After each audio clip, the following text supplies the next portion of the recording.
जोहार गी सनाम यूट्यूब गाते को आपे जो हड़ा सगुन दाराम। सुनील मुर्मू मिटे उनकाना ᱧᱩᱛᱩᱢ ᱠᱟᱱᱟ जहां नुई बया दो नितो आबो तलारे बनुया चेदा से नुई एमपीएल रे कमी कान थाना और ओंडे कमी कमी तिगे नुई बोंगा तलायना। नुई रेन ओड़ा होड़ नुई रेन पूरा फैमिली एमपीएल रे गेट रे चलाव कते को धरना प्रदर्शन कदा नुई गोय हड़मो इदी कते ओंडे को धरना प्रदर्शन लेदा और ना धरना प्रदर्शन को मेनदा कि आले दो मिटे नौकरी चाहिए और 15 लाख पैसा चाहिए चेदा से नुआ को लहारे नोंका गी मिटे घटना घटाव लेना और उनरे उनी ᱧᱩᱛᱩᱢ थाला विजय किस्कुनी संथाल बया आदो और उनी जखन ओडे बोंगा तलाल ने उनरे 15 लाख पैसा और मिटे सरकारी नौकरी को एमा थाना। तो नुकुआ मांग हो ओनागी मेना कि 15 लाख पैसा आले चाहिए कना और मिटे नौकरी चाहिए कना चेदा से नुकु रे नितो दो कोय हो बनु को नुकु दो को डिपेंडेंट खाली को थाला नुई ठे गी मतलब अब मेदा सुनील मुर्मू जहां थाला उनी ठे गी डिपेंडेंट को थाला उनी की कमी होड़े थाला तकवा।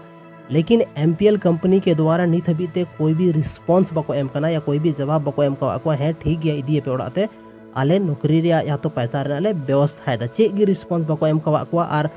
ओना आसपास रे जहां का अनहोनी घटना बांग हुई ओनाते धारा 144 को लगाव का। तो जहां तिना की संथाल बया मेना पे ओडे जुमिदो तबन पे साथ रे लहा धाव जेल का पे जुमिद रेना ओंका गी नितो हमन जुमिदोआ संथाल बन थोड़ा गन यूनिटी बन उदुगा तब गी अब जहां अब तो सुनील मुर्मू जहां बया मेना जो कि अब तलारे बनुया उनी नया बन दिलाव दाड़ेमा। जब जो संथाल बया को बन जुमिदोआ तब गी उनी नया बन एम दाड़िया चेदा से उनी नया रे तो जरूरत कना और ओंडे जहां उनिया जहां गोय हड़मो को दोहो का थाना ओंडे उनको पुलिस चलाव कतन को जबरदस्ती ओचो रना को कोशिश का जहां तो लहा रे थोड़ा गन वीडियो रे पे नेल चुकाव कदा। तो ओनाते बस आपे जतो होड़ टे नेहर मेना कि जतो होड़ जुमिदो ताबन पे और एकता ताबन पे चेदा से नितो दोना टाइम हेना बहुत जल्दी अब सोशल मीडिया के थ्रू या तो अदर यूट्यूब वीडियो के थ्रू अब मतलब जुमिद दाड़े अबन नहीं तो उनका मिटे प्लेटफॉर्म हे चुके हो कना। तो अडी अडी सराहना वीडियो निते पे नेल केदा ओना लगी।